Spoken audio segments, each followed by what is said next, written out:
Selamat datang di video YouTube channel di Official Auto. Teman-teman, akhirnya Indonesia membawa motor listriknya Yamaha E01 sebelumnya dipamerkan di pameran IMS 2021 ya. Jadi motor ini sebelum tutup tahun 2022, Yamaha Indonesia membawa sekitar 20 unit untuk dilakukan test market, dan kami Auto.com menjadi salah satu orang pertama yang menjajal motor listrik Yamaha E01. Di video ini kita akan lebih bahas untuk test ride sensasi mengendarai sebuah motor listrik dari pabrikan Jepang Yamaha.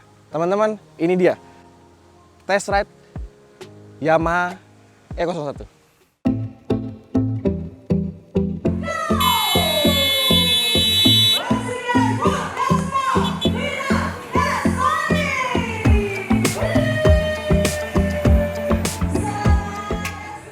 Dan akhirnya gue udah cobain motor listrik Yamaha E01 di daerah Plangepak ya. Jadi memang durasinya nggak terlalu jauh, juga nggak terlalu panjang. Tadi sekitar 17 menit lah mengendarai motor listrik dari Yamaha ini. Sebenarnya medan jalannya cukup bervariasi ya, dari jalanan yang aspal mulus seperti ini, terus juga beberapa kali lewatin tanjakan, dan juga ngelewatin obstacle-obstacle yang kayak jalanan rusak. Walaupun memang ini pengetesan yang sangat singkat, jadi gue akan menjelasin apa aja yang dirasain ketika mengendarai si skuter listrik dari Yamaha ini. Oke teman-teman, pertama tentu aja perbedaan dengan motor konvensional. Ketika teman-teman putar tuas knopnya dari motor ini, ketika kita tekan tombol start itu nggak akan ada bunyi mesin konvensional, jadi hening banget. Pertama kali ngebuka gas, jadi pertama tuh cobain dulu untuk power mode yang eco, karena motor ini punya 3 power mode. Pertama ada eco, standar, dan power ya yang paling tinggi. Jadi gue mencobain yang standar dulu. Bukaan gasnya ini dia lebih ke linear teman-teman, jadi memang nggak berasa hentakannya gitu ya, tapi cukup halus, cukup smooth, jadi memang cukup nyaman dikendari. Karena yang bisa gue bilang motor ini salah satu motor listrik yang paling proper yang pernah gue coba, karena rasanya tuh hampir mirip dengan mengendarai sebuah motor konvensional matic gitu ya. Dari feeling buka gasnya, terus juga ketika tutup gas itu sama teman-teman.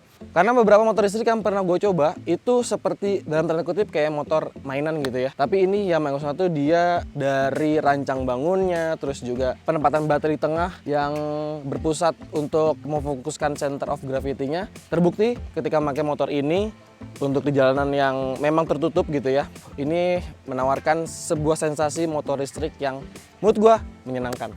Nah, untuk spesifikasinya, si Yamaha E01 ini dibenamkan baterai berkapasitas 4,9 kWh yang berdasarkan klaim dari Yamaha itu dia bisa punya jarak sampai 104 km dengan catatan konstan di kecepatan 60 km per jam. Dia punya max power di 8,1 kW atau sekitar 10,8 daya kuda pada putaran mesin 5000 rpm, dan torsinya 30,2 Nm pada putaran mesin 1950 rpm. Itu ketika teman-teman pakai power mode yang paling tinggi ya, dia power mode. Terus juga ada standar. Nah, untuk yang standar outputnya sama 10,8 daya kuda, tapi untuk torsinya teman-teman berbeda. Dia ada di 24,5 Nm pada putaran mesin 1500 rpm. Nah, untuk opsi yang standar dia punya power maksimum 5,4 kW atau sekitar 7 something daya kuda gitu ya pada putaran mesin 4500 rpm, dan torsinya ada di 21,4 Nm pada putaran mesin 1500 rpm. Jadi memang ada perbedaan dari segi output yang dihasilkan untuk penggunaan dari modus berkendaranya. Teman-teman, jadi sebelum tadi memulai dari awal start, untuk yang opsi dari standar modus berkendaranya ya, tarikannya itu smooth gitu ya, karena memang ini jadi salah satu motor listrik yang punya torsi sebenarnya nggak terlalu besar, tapi ketika dipakai jalan ngelewatin tanjakan dengan pilihan modus berkendara standar itu masih bisa menaklukkan tanjakan, dengan catatan momentum dari bawah itu harus tepat teman-teman. Ketika memilih yang power mode teman-teman, nah ini untuk outputnya akan dibuka seluruhnya, ada di tadi 10,8 daya kuda, terus juga torsinya di 30,2 Nm. So far untuk first impression atau first ride ini ketika mengendarai secara singkat Yamaha E01, ini motor listrik yang nyaman untuk dikendarai. Terus juga yang paling perlu digarisbawahi adalah karakternya yang mirip banget dengan sebuah motor konvensional, dari segi bukaan akseleratornya, terus juga dari handlingnya, terus juga untuk keempukan suspensi ini perlu gua acungin jempol karena lebih nyaman ketimbang Yamaha NMAX menurut gua ya. Double suspensi di belakang dan teleskopik di depan, dan ring 13 dengan profil ban yang besar ini menawarkan sensasi handling yang rigid dan stabil, jadi kayak nggak berasa bawa motor listrik gitu. Feel-nya kayak mengendarai sebuah motor konvensional aja. Untuk posisi berkendara teman-teman, yang paling terasa pertama kali adalah joknya. Jok yang lebar, terus ini sih jauh lebih empuk ketimbang NMAX ya, ini enak banget. Terus juga posisi berkendaranya, segitiga berkendaranya juga pas antara tangan, bahu, dan kaki. Kalau teman-teman pernah naik NMAX, feel-nya tuh nggak berbeda jauh. Handlingnya positif, jadi ketika tadi dicobain di jalan yang mulus seperti ini, dipakai agak-agak geol-geol dikit gitu ya, tetap seimbang. Terus juga beberapa kali cobain tikungan, motor ini juga tetap stabil.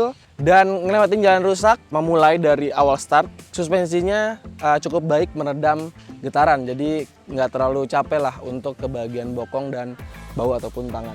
Nah, untuk pengecasannya, teman-teman jangan khawatir, karena dari teknisnya Yamaha tadi nyebut untuk pengisian baterai dari si Yamaha EcoSoft ini bisa pakai daya listrik rumah sekitar 1.300, tapi disarankan untuk 2.200 dayanya ya. Terus juga untuk pengisian baterainya teman-teman, ini ada soketnya di sini. Jadi teman-teman bisa langsung buka aja kayak motor biasa, buka tombol charge di sebelah sini dan dia akan membuka secara soft opening. Keren sih. Nah, ini ada colokannya di sini.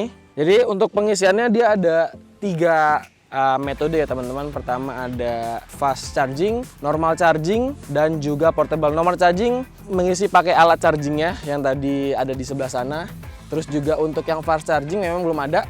Jadi katanya Yamaha sih nanti mungkin kedepannya akan memanfaatkan fasilitas SPKLU. Dan yang portable teman-teman, nah di sini nih. Jadi untuk bagasinya nih sebenarnya penuh banget, sesak dengan portable-nya. Ini portable-nya. Besar ya, tapi cukup rapi, presisi, kokoh gitu ya untuk casannya. Ini gede sih. Nah, jadi ntar tinggal cari kontak rumah, colok ke listrik dan tinggal dimasukin ke sini. Nanti dia akan ada indikator chargingnya di sini. Dan buat teman-teman, untuk baterainya dia pakai sistem tanam, jadi emang nggak bisa dicopot. Jadi charge-nya mau nggak mau harus dari portable sini. Dan untuk dinamo listriknya ada di bagian tengah yang kemudian disambungkan langsung diteruskan ke bagian roda belakang. Seperti itu. Jadi memang belum ada pengetesan untuk pengecasannya berapa lama durasinya, tapi berdasarkan klaim dari Yamaha Indonesia, untuk pengecasan dengan metode fast charging dari keadaan 0 sampai 90% bisa dituntaskan dalam waktu 1 jam. Sementara untuk normal charging dengan alat pengisian khusus EcoSoft 1 dia bisa dituntaskan dari posisi 0 sampai 100% hanya dengan waktu 5 jam saja. Dan yang portable menggunakan arus listrik rumah bisa dituntaskan dalam waktu 14 jam untuk 0 sampai 100%. Fungsional, praktis. Dan pertanyaan yang menarik adalah berapa harga yang akan ditawarkan dari Yamaha EcoSoft 1 ini nanti ketika dijual secara massal di Indonesia. Kita akan lihat langkah dari Yamaha Indonesia untuk masuk ke segmen elektrifikasi, yang mana juga pemerintah menggalakkan. Terus juga sudah banyak target yang ingin dicapai dari penggunaan kendaraan elektrifikasi di Indonesia. Salah satunya adalah penggunaan sepeda motor yang memang cukup banyak digunakan di lokasi-lokasi urban seperti daerah Jakarta. Buat teman-teman yang suka dengan video, jangan lupa untuk tekan tombol like, subscribe bila belum. Sampaikan juga pendapatmu soal motor ini di kolom komentar. Dan jangan lupa untuk main-main ke website kami di www.auto.com, carvaganza.com, and zickwheels.co.id. Gue cabut. Adios.